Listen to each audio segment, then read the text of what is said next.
పెట్టుకొని ఉన్న మనవాళ్ళందరూ ఈ రోజున అంత దయనీయమైన పరిస్థితుల్లో ఉంటే చంద్రబాబు నాయుడు గారి యొక్క రాజకీయ క్రీడ ఆయన యొక్క అనుభవం మొత్తాన్ని రంగరించి ప్రజలను ఏ విధంగా మభ్యపెట్టొచ్చో ఈరోజు వారిని చూసి మనం నేర్చుకోవాలి. ఓ పక్క రాష్ట్రానికి సంబంధించిన ప్రచారం పీక్స్లో ఉంటే కేంద్రం నుంచి శివరాజ్ సింగ్ చౌహాన్ గారు వచ్చి చంద్రబాబు నాయుడు గారు బ్రహ్మాండంగా పనిచేస్తున్నారు అని ఆయనతో బాకా విధించుకునే కార్యక్రమం జరిగింది. శుక్రవారం నాడు వీకెండ్ పార్టీలకు వెళ్ళిన పవన్ కళ్యాణ్ గారు మళ్ళీ రాష్ట్రానికి వచ్చి వారు చంద్రబాబు నాయుడు గారికి బాకా ఊదారు. ఓ కేంద్ర మంత్రి గారు, ఓ రాష్ట్ర ముఖ్యమంత్రి గారు, ఓ ఉప ముఖ్యమంత్రి గారు ముగ్గురు కలిసి ప్రచారం మీద పెట్టినంత దృష్టి సహాయక చర్యల విషయంలో నత్తనడక నడుస్తుంది ఈ ప్రభుత్వాన్ని బహిరంగంగా చెప్పడానికి మేము ఏమాత్రం సంకోచించడం లేదు. బాధపడుతున్నాం. బాధ్యత లేని ఈ ప్రభుత్వం తమ తప్పులను కప్పిపుచ్చుకునే దానికి అనేకమైన విన్యాసాలు జరుగుతున్నాయి. ప్రజలు ఎక్కడ తిరగబడి మాకు ముందుగానే సమాచారం ఎందుకు ఇవ్వలేదని వారికి అవగాహన కలిగితే ఎక్కడ వెంటబడి వీళ్ళ పని పడతారనని ముందుగానే గుడ్డగాల్చి నెత్తినేసిన చందంగా ప్రతిపక్షం మీద ఆ నెపాన్ని వేయటం కోసం నిన్నటి నుంచి ఓ ప్రయత్నం జరుగుతుంది. మేము ఇది రాజకీయ విమర్శలకు సమయం కాదు, కానీ మీ తప్పు ఇక్కడ ఉందా, వాతావరణం ఉధృతంగా జరిగిన తప్ప, లేదా ప్రభుత్వం యొక్క నిర్లక్ష్యమా, లేకపోతే పరిపాలన సారథ్యాన్ని వహిస్తున్న నాయకుడి యొక్క తప్పులు జరిగినాయి అనేది మనం ఇప్పుడు చూద్దాం. 28వ తారీఖు నాడు భారత విపత్తుల సంస్థ 31వ తారీఖు కల్లా ఈ విధంగా అది వాయుగుండంగా మారి భారీ వర్షాలు వరదలు వచ్చే ప్రమాదం ఉందని హెచ్చరించిన మాట వాస్తవమా కాదా? అదే 28వ తారీఖు నాడు మన రాష్ట్రంలో ఓ క్యాబినెట్ మీటింగ్ జరిగింది. క్యాబినెట్ మీటింగ్లో రివర్స్ టెండరింగ్ని ఎలా రద్దు చేయాలో నిర్ణయం మీద ప్రెస్ కాన్ఫరెన్సులు జరిగినాయి. చంద్రబాబు నాయుడు గారు కార్మిక శాఖ మీద రివ్యూ చేశారు. కానీ జాతీయ విపత్తుల సంస్థ ఇచ్చిన ముందస్తు హెచ్చరికల మీద గౌరవ ముఖ్యమంత్రి చంద్రబాబు నాయుడు గారు ఎందుకు రివ్యూ చేయలేదని ప్రశ్నిస్తున్నాం. అప్పటికే శ్రీశైలం, నాగార్జున సాగర్ 2 డ్యాములు నీటి మట్టంకి సరిపడా నీటి నిల్వలు ఇప్పటికే ఉండినప్పుడు, పైనుంచి వరదలు వస్తున్నప్పుడు వాళ్ళు గేట్లు ఎత్తితే కృష్ణానదిలోకి నీళ్ళు వస్తే ఎందుకు బ్యాక్ వాటర్ మెకానిజం మీరు చేయలేదని చెప్పి అడుగుతున్నాం. క్వశ్చనింగ్ ఏర్పాట్లు ఎందుకు చేయలేదని అడుగుతున్నాం. బుడమేరు నుంచి గేట్లు ఎత్తే కార్యక్రమం 31వ తారీఖు నాడు చేస్తాము అని బుడమేరు డిఈ సంబంధిత కలెక్టర్లకు, ఎంఆర్ఓలకు చెప్పిన మాట నిజమా కాదా? సరిగ్గా డిఈ ఇచ్చిన సమాచారం మేరకు కలెక్టర్ కానీ, ఎంఆర్ఓలు కానీ 20 గంటల సమయం ఉండినప్పుడు 20 గంటల సమయంలో విజయవాడ పరిసర ప్రాంతాల్లోని బుడమేరు పరివాహక ప్రాంతంలో నివాసం ఉంటున్న అమాయకులైన ప్రజలకు మీరు ఎందుకు ముందస్తు సమాచారాన్ని ఇవ్వలేదని ప్రశ్నిస్తున్నాం. ఇది నీ వైఫల్యం కాదా చంద్రబాబు నాయుడు గారు? సరిగ్గా కేంద్ర విపత్తుల సంఘం ఇచ్చిన సమయంలోనే మీరు ఇక్కడ ఏం చేస్తున్నారండి?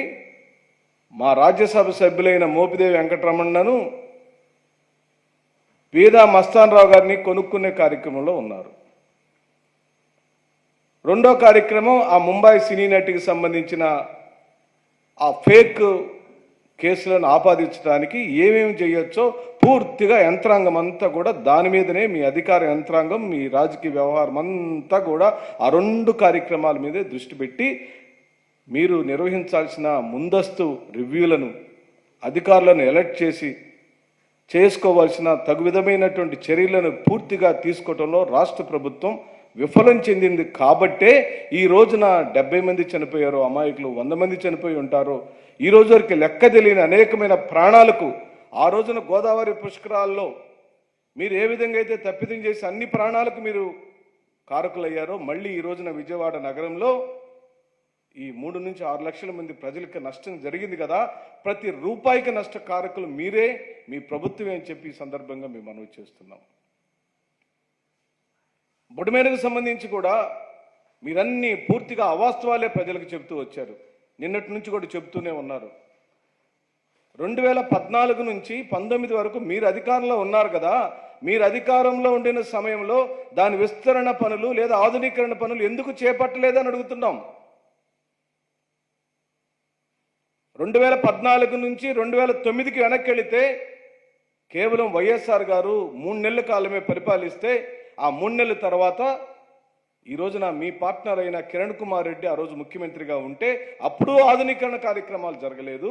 కేవలం 2019 నుంచి 24 వరకు మాత్రమే అధికారంలో ఉన్న జగన్మోహన్ రెడ్డి గారి మీద ఆ నిందన వేయటానికి నువ్వు తహతహలాడుతున్నావు.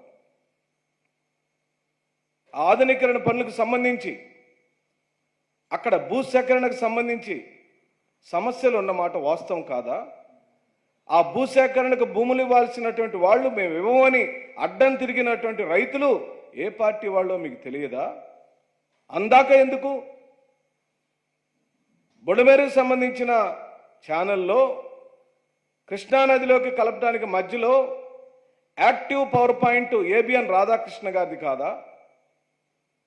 ఏబిఎన్ రాధాకృష్ణ గారికి సంబంధించిన పవర్ ప్రాజెక్ట్ని అక్కడ నుంచి తీసివేయాల్సి వస్తుందని మీరు 2019 నుంచి 14 వరకు 14 నుంచి 19 వరకు ఆధునీకరణ పనులను పక్కన పెట్టిన మాట వాస్తవం కాదా? మీ వైఫల్యాల మొత్తాన్ని, మీకున్న రహస్యమైన ఎజెండాల మొత్తాన్ని పక్కన పెట్టి ఈ రోజున బుల్డోజర్లు ఎక్కారు, ఆటో ఎక్కారు, రైల్వే ట్రాక్ మీద నిలబడ్డారు. పదే పదే ప్రజల యొక్క దృష్టిని మలచడానికి అనేకమైన విన్యాసాలు జరుగుతున్నాయి.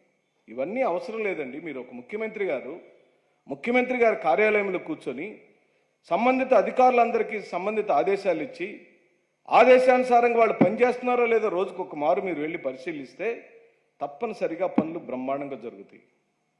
కానీ మీరే ఫీల్డ్లో ఉండటం వల్ల మీ చుట్టూ ఓ 10 మంది కెమెరామెన్లు, ఓ 10 మంది ఫోటోగ్రాఫర్లు, ఓ 10 మంది సెక్యూరిటీ గార్డులు, ఓ 30 మంది ఎక్కటానికి కావాల్సిన ఒక 10-20 పడవలు, ఈ గొడవే సరిపోతుంది. కానీ ఈ రోజు వరకు కూడా సహాయక చర్యలు పూర్తి స్థాయిలో గ్రౌండ్లో జరగట్లేదనే మాట వాస్తవమా కాదని చెప్పి అడుగుతున్నాం. 2 గంటలు పూడ్చాము, 3వ గంట ఇంతవరకు పొడచలేకపోతున్నాము. ఆ 3వ గంట పొడవటానికి టెక్నికల్గా వరద ఇంకా వస్తూనే ఉంది. నీటి ప్రవాహాన్ని ఆపటానికి వీలు లేకుండా పోతుంది. ఇప్పటికీ కూడా మన నీటిపారుదల శాఖ మంత్రి గారు స్పాట్లో ఉన్నారు అని మీడియాలో వస్తుంది. వాటి మీద పూర్తిగా దృష్టి పెట్టమని చెప్పి మనం చేస్తున్నాం. పూర్తిగా మీరు మీ వైఫల్యాన్ని ఒప్పుకొని తీరాలి. ఇప్పుడు 28వ తారీఖు జాతీయ విపత్తుల సంస్థ ఇచ్చిన సమాచారం మేరకు మీరు గనక 29వ తారీఖు రివ్యూలు పెట్టుకొని క్వశ్చన్ ఏర్పాటు చేసుకొని బ్యాక్ వాటర్ క్వశ్చనింగ్ ఏర్పాట్లు ఏం చేయాలని ఏర్పాట్లు చేసుకొని ఉంటే 31వ తారీఖు నాడు నీళ్లు నిజంగానే బుడమేరు నుంచి కిందకు వదిలి ఉంటే ఆ నివాస ప్రాంతాల్లో పరివాహక ప్రాంతాల్లో ప్రజలందరినీ సురక్షితమైన ప్రాంతాలకు చేర్చుకొని ఉంటే వాళ్ళు విలువైన వస్తువులు ఆభరణాలు ఇంట్లో సామాన్లు చంద్రబాబు నాయుడు గారు ఒక ఫ్రిడ్జ్ కొనాలంటే ఓ మిక్సీ కొనాలంటే ఒక గ్యాస్ స్టవ్ కొనాలంటే లేదా ఒక సైకిల్ ఒక స్కూటర్ కొనుక్కోవాలంటే ఆ పేద మధ్యతరగతి కుటుంబాలకు జీవితకాల సమస్య. ఈ రోజున ప్రాణ నష్టాలతో పాటు జీవితాలు చిన్నాభిన్నమైపోయినాయి. 3 లక్షల పైచీలకు ప్రజలు మన ప్రజలు మీకు ఓట్లేశారు మాకు ఓట్లేశారు ఎవరికి ఓట్లేశారు అనేది కాదు, మన ప్రజలు ఆంధ్ర రాష్ట్ర ప్రజలు ఆంధ్రులు ఈ రోజున రోడ్డు మీద పడ్డారు. రాజకీయాలను పక్కన పెడదాం.